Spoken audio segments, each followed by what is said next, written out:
Hey everybody, Rob the Backyard Gardener here. Wanted to give you a tour of my grow room. Now I've expanded a little bit because, as you know, since it's fall, almost winter now, outside is not doing too well. I'll give you an update on my outside growing here in another video, but I wanted to give you an idea of what's going on indoors, so stay tuned. I'll flip the camera around, we'll take a look. Thanks. Okay, so here's the indoor grow room. I'll give you guys a quick tour.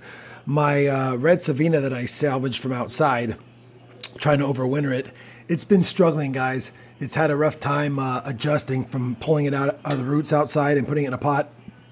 You can see that it is, see if I can get this to zoom in, you can see that it is starting to come back to life, but I've had to trim it because it just seems to have a tough time adapting to the indoors. I do have a white habanero that I started from seed. It's doing well. It looks like it's starting to possibly maybe get some buds on it. Anyway, it's doing good. I've topped this about 3 weeks ago, and then I've actually done some trimming on it. Same thing with the other white habanero back here. So I've been trimming them. You can see some trimming here. I've topped it. They're really getting bushy, kind of like little bonsai trees. I kind of like them, but anyway, we'll see how they do. I've got some radishes I'm growing indoors here. They're getting a little leggy. I've moved them close to the light, but I may have to mound them up a little bit or bring the soil up or maybe replant them into individual planters or something. But it looks like I know that I should plant them. This dirt should come to the base of the red stem in order to get good radishes. So I'll probably have to replant those. I've got another indoor beet growing. It's one I planted about a month after my last one. Just starting to get a bulb on it. So we'll see how that does. I've got a Caribbean blend pepper, same thing, topped.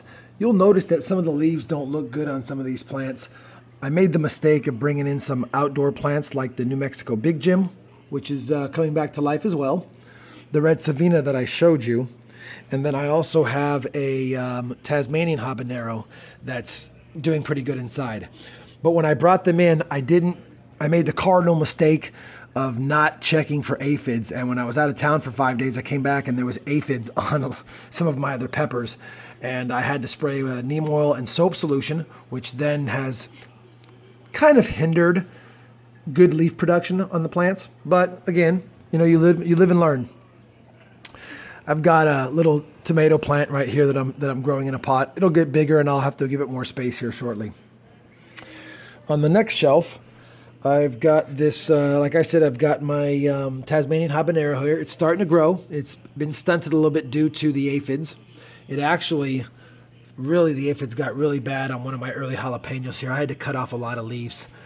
You'll see some of the damage that the soap and neem oil solution does to young plants, but I'd rather have a little leaf damage than to have aphids. I've got 3 early jalapenos here. You can see by all of them, they're starting to get some buds. I've topped these and trimmed them quite a bit, quite extensively, but they are doing pretty good. So maybe in the next couple weeks, we'll have some open flowers and possibly some beginnings of peppers. We'll see how that goes. I've got another couple of serrano peppers here since I love serrano so much. They're doing really well. I mean, you can see that they're getting pretty big, and they've got several little buds started on them. It's kind of hard to zoom in on them, but anyway, they are doing good. We should be getting some peppers on those shortly. And then I've got a couple of more tomato plants back there as well. I'm trying to grow some tomatoes indoors all winter, see if I can. I've watched some videos on YouTube. Looks like it's pretty tough to do, but you just need to have space, light, and take good care of them. So we'll see what we do there. So I've expanded the grow room. It used to just be this one shelf, and I've added a second shelf here, guys. Now, my 2 largest tomatoes, these were started at the same time as the other ones that you've seen. They've just been taking off really well. They're running out of space. They're hitting the top of my lights on the other setup, and I've decided to see if I can get them to grow. I've bought another set of lights, which is the daylight lumens, so it gives them a little higher frequency of light. They're a little low. I'm trying to give them space because I'm going to be out of town for 4 days. But right about here, they get about 7,000 lumens. Down here, they're only getting about 2,000. So we'll have to see if the lower leaves start dying off. If that happens, I might have to drop the lights down. But I'm using the twining method so that they can grow up the twine and get enough space to grow. They're just starting, I guess if we look, they're just starting to get the beginnings of flower buds. So anyway, we'll see how they do. So other than my wife wondering how many more racks I'm going to be purchasing, I've got the indoor grow room started and expanded, and we'll see how we do this winter. Thanks for watching, guys.